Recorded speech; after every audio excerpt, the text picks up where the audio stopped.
Alright guys, I'm doing some new product development today. That's what we're going to call it anyway. I've had this idea for a while.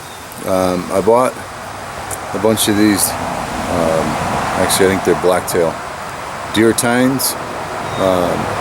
My idea is to embed a fire steel into the tine and to create a necklace kind of scenario that would allow you to also strike a fire. So that is the new product, and we're hoping to get something done with it today. Alright, so the first thing I want to do is get my groove cut in here for inserting the fire steel.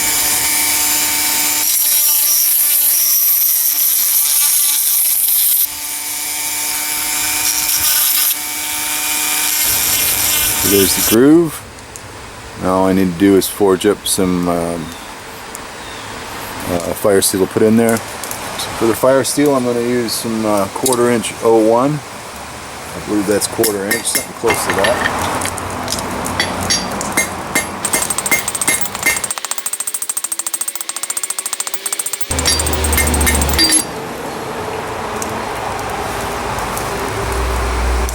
So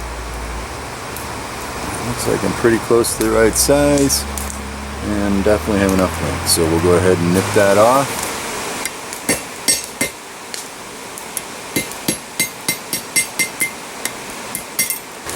Now what I want to do now is kind of square off the ends, and I also like to put a step into the steel if I have room to do that. So I'm just going to clean it up on the grinder for a minute.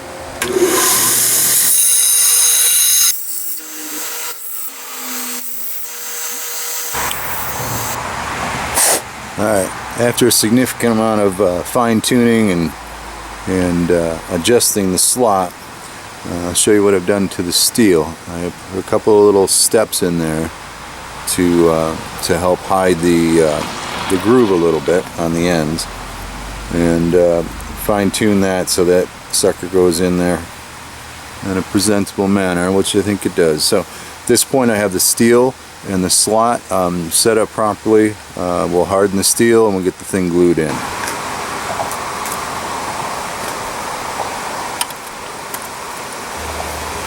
Alright, now that I have the steel epoxied in the tine, I'm going to just go ahead and work this tine with some sandpaper, get some shape to it, drill a hole in it for a necklace or a lanyard or a keychain, and go on from there. But we'll do a quick test of it right now to see how well it works.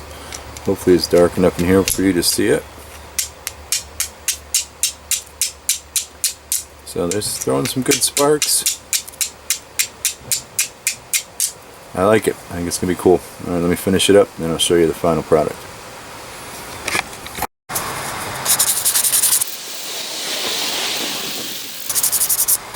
Alright, sanded it down a little bit, put it on the buffing wheel, and has a nice little shine to it, so we'll go ahead and drill a hole.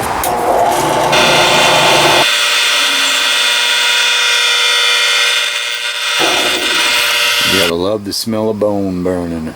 So there's the initial hole. I'll go ahead and step it up a little bigger, and then maybe countersink it.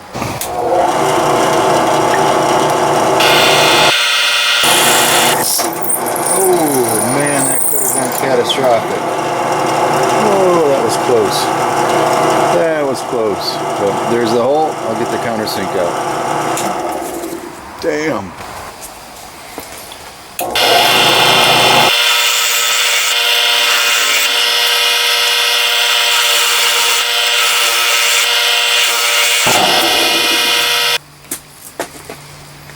There it is.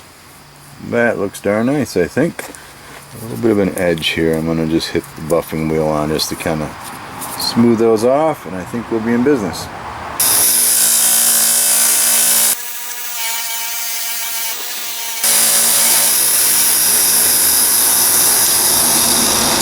Looks good. Very, very good. Very, very good. Alright, let's string it up. And I guess what I'll do next is I'll string this thing up and I'll go ahead and start a fire with it just to show that it works. That's what you got. Looks pretty damn cool if you ask me. And we'll start a fire. Watch this. Alright, I got my typical fire starting kit put together. I have some pretty dry pine needles. I shaved up some wood shavings. I got some small tinder kind of stuff here and some larger things. To start the fire, I'm going to use the Tine fire steel against a piece of flint and some char cloth. And then to catch that ember, I'm going to I have some jute twine broken up into a lot of fibers with a piece of char cloth inside that. So that's the setup. Let me show you how to do it. Alright, here we go. Flint and char cloth.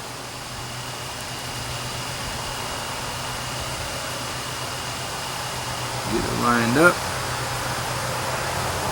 And we'll just strike it against the flint.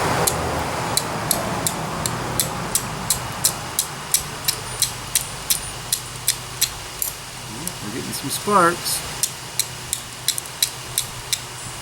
There we go.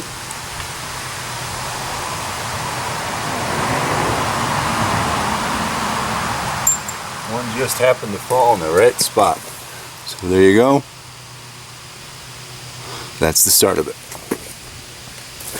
I'm going to add that to the jute and other char cloth. A couple of puffs.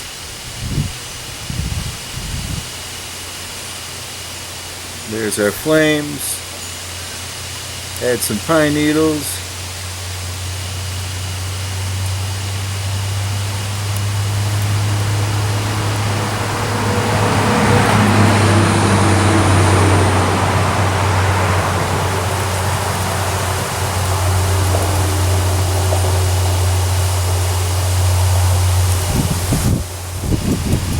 She'll go now. So there you have it. Kind of a twist on a fire steel, hanging off a deer antler tine on a lanyard. You have fire whenever you want. I think that's pretty damn cool.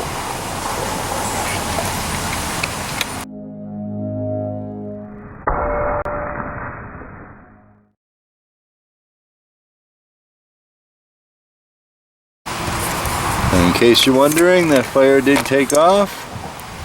Now the wind's in my favor. It's just a little bit in the way when I was trying to start it. Pretty cool. Out of here.